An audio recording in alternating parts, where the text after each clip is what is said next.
안녕하세요. 영상 편집자의 관점에서 좀 더 디테일하게 뜯어보는 영화 뜯어먹는 편집자입니다.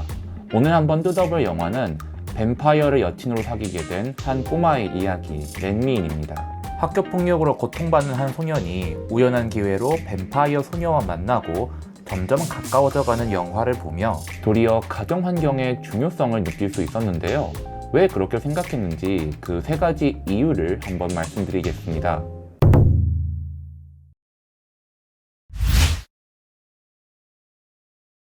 앞서 말씀드리고 싶은 점은 오웬을 괴롭히는 친구인 케니를 두둔하려는 생각은 전혀 없습니다. 다만 이렇게 남을 괴롭히는 친구를 볼 때마다 드는 생각이 있죠.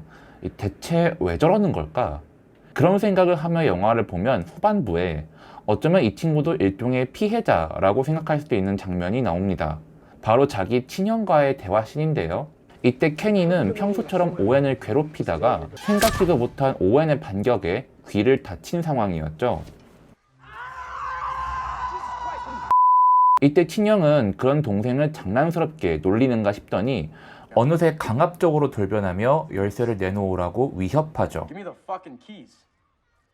근데 오웬 앞에서 그렇게 세게 굴던 케니는 형의 압박에 못 이겨 결국 열쇠를 내놓습니다. 이거 전형적인 강약약 강이죠. 이내 열쇠를 받아낸 형은 라며 자리를 떠납니다. 영화를 여기까지 보신 분이라면 아시겠지만 이 계집애라는 단어는 이 친구가 오웬을 괴롭힐 때 쓰는 별명이었습니다. 안타까운 사실은 오웬마저 나무나 거울을 보며 화풀이를 할 때 계집애라는 말을 쓰고 있죠. 폭력이 대물림되고 있는 것입니다. 이쯤 되면 이 켄이라는 친구도 친형의 폭력에 노출당하고 있는 피해자인 동시에 그 폭력을 오웬에게 그대로 따라하고 있는 가해자라고 볼 수 있습니다. 한 아이가 성장하는 데에 있어 가정 환경이 정말 중요한 요소임을 감안하면 오웬을 괴롭히는 케니를 만든 건 결국 형에게도 큰 책임이 있지 않았나 조심스레 생각해 봅니다. 케니와 아이들 때문에 학교에서 힘든 나날을 보내는 오웬에게 정말 중요한 역할을 해야 할 사람은 단연 부모님일 것입니다. 하지만 영화 초반부터 오웬의 가정은 심상치 않습니다. 영화 초반부터 이혼한 듯한 남편과 전화로 언성을 높이는 엄마죠. 의도한 연출인지는 모르겠으나 오웬 앞에 길게 늘어진 저 전화선이 마치 엄마와 오웬 사이에 그어진 선처럼 다가오네요.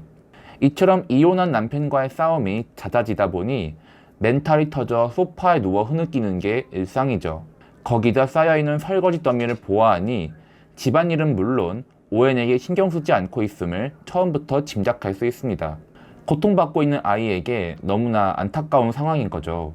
그런데 참 재밌는 건 영화에서는 어머니의 모습을 명확하게 보여주지 않아요. 창문에 아주 잠깐 비치거나 멀리서 희미하게 보이거나 화면에서 잘리기도 합니다.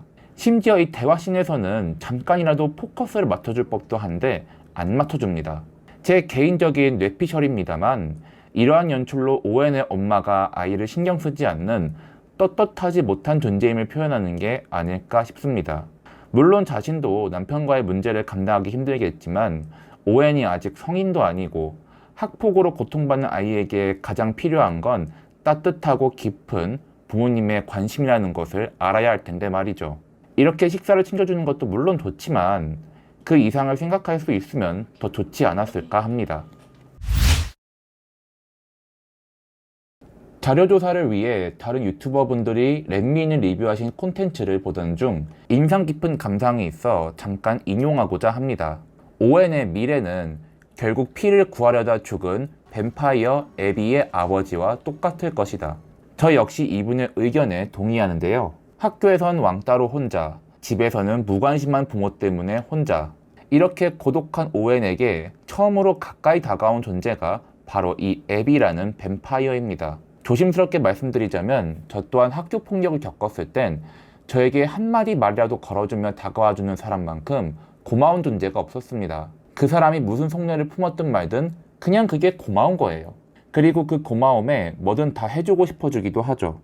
그만큼 오웬에게 처음으로 다가온 소중한 친구이기에 뱀파이어인 애비가 피를 탐하는 광기를 보여줬을 때에도 오웬은 잠시 혼란스러워하지만 끝내 애비를 저버리진 않습니다. 심지어 애비가 위험에 처해 잠시 자신의 곁을 떠났을 땐 모든 걸 다 잃은 듯 굉장히 슬퍼하기까지 하며 엔딩에서는 둘이 영원히 함께할 듯한 암시까지 보여주죠.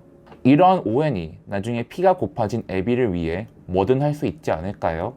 비슷한 뱀파이어 영화라 할 수 있는 엔드 오브 디 어스에서도 뱀파이어에게 감염되어 피를 먹지 않으면 살 수 없는 친구를 위해 자신의 팔까지 그어 피를 쥐어짠 이 캐릭터가 오버랩되기도 합니다. 그렇게 생각해보면 오웬의 미래도 언젠가 피가 고파진 애비를 위해 자신의 피를 뽑거나 다른 사람을 죽여 피를 취하거나 둘 중 하나일 수밖에 없는 씁쓸한 미래가 그려지는 건 너무 기우인 걸까요?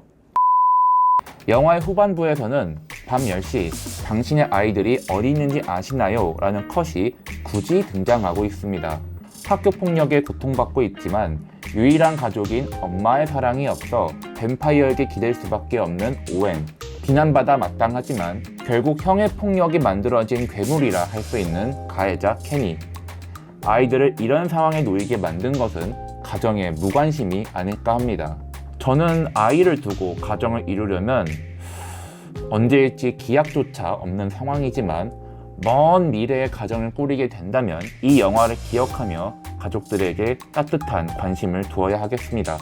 그럼 오늘의 영화 렛 미 인 여기까지 뜯어먹으며 영상 마치겠습니다. 감사합니다.